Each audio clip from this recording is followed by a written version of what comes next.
The Israel-Palestine conflict explained in 10 minutes. Two peoples, one land, more than a century of conflict, wars, negotiations, and broken hopes. But how did it all begin? Why has this conflict lasted for so long? And why does finding a lasting peace seem so difficult?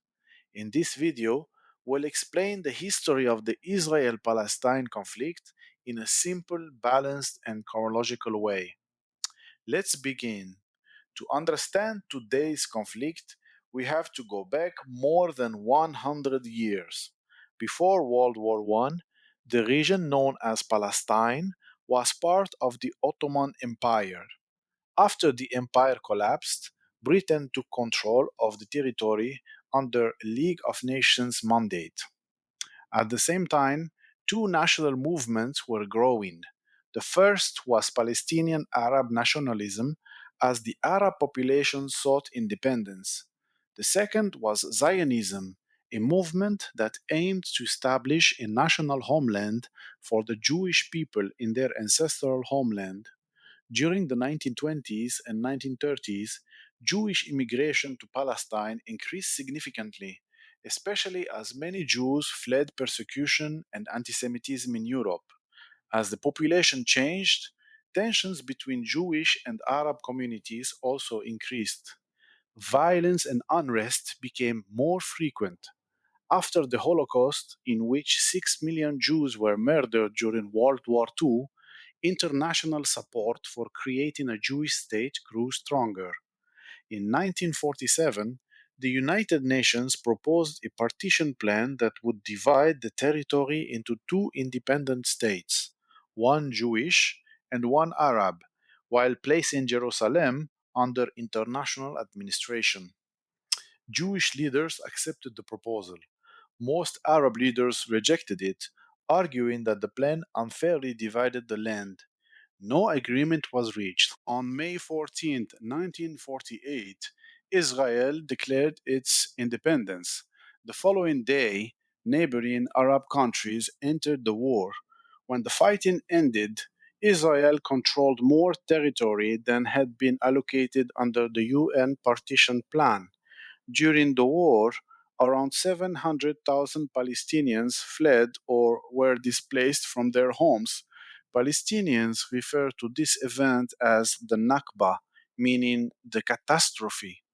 In the following years, hundreds of thousands of Jews also left or were expelled from several Arab countries and resettled primarily in Israel and elsewhere.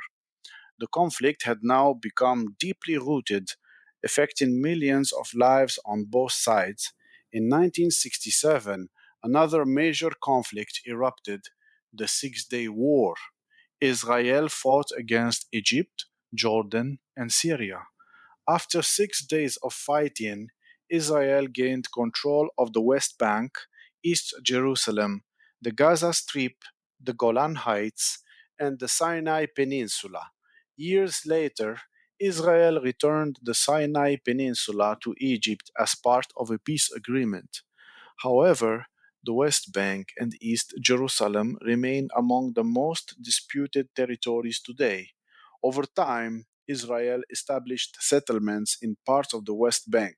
Many countries consider these settlements to violate international law, while Israel disputes that interpretation, making settlements one of the central issues in the conflict. In the early 1990s, hope for peace seemed possible. Israeli and Palestinian leaders signed the Oslo Accords. For the first time, both sides officially recognized each other and agreed to work toward a peaceful solution. The Palestinian Authority was created to govern parts of the West Bank and Gaza. Many believed that two independent states living side by side in peace could finally become a reality. However, difficult questions remained unresolved. Where should the borders be? Who should control Jerusalem? What should happen to Israeli settlements? What about Palestinian refugees and their descendants? And how could both peoples be guaranteed security? These issues proved extremely difficult to resolve.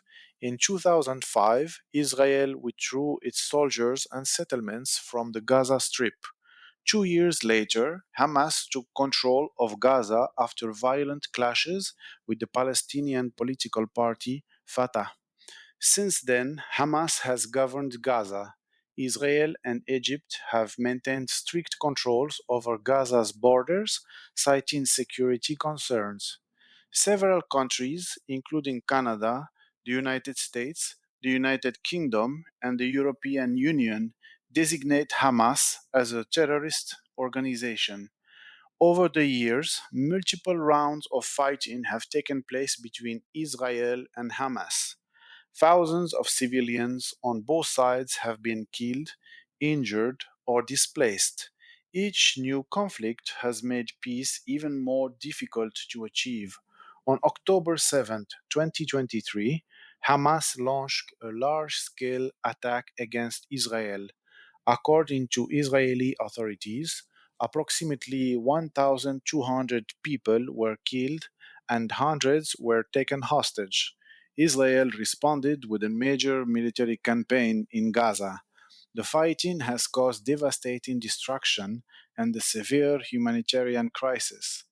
According to international organizations and health authorities, tens of thousands of Palestinians have been killed, many more have been injured, and large portions of Gaza's population have been displaced.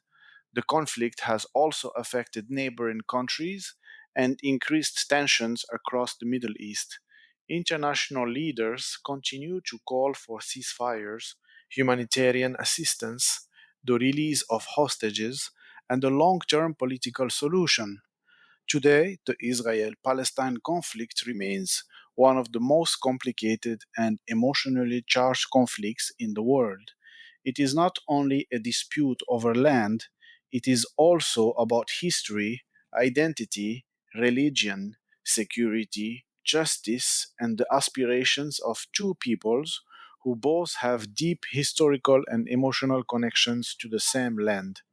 Understanding this conflict does not require choosing a side.